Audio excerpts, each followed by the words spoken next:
Hi friends, என் பையனோட birthday செலிப்ரேஷன்லாம் complete பண்ணிவிட்டு 2 days பெங்களூரை நல்லா என்ஜாய் பண்ணிவிட்டு நாங்கள் ரிட்டன் ஒசூருக்கு கிளம்பியாச்சுங்க.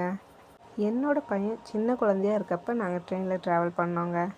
அவனுக்கு ட்ரெயின்னாலே ரொம்ப பிடிக்கும். எப்பயுமே எங்ககிட்ட ட்ரெயினில் போகலான்னு கேட்டுகிட்டே இருப்பான். ஆனால் எங்களுக்கு அந்த ட்ரெயினில் கூட்டிகிட்டு போக சான்ஸ் கிடைக்கலைங்க. அதுதான் இந்த டைம் பிளான் பண்ணி ட்ரெயின் புக் பண்ணி நாங்கள் கிளம்பியாச்சுங்க. என் பையனுக்கு அது ரொம்பவே சர்ப்ரைஸாக இருந்துச்சு.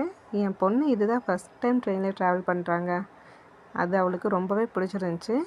நாங்களும் ட்ரெயினில் வர டீ, காஃபி, சமோசா எல்லாமே வாங்கி சாப்பிட்டு 1 ஹவரில் நாங்கள் ஒசூர் ரீச் பண்ணியாச்சுங்க.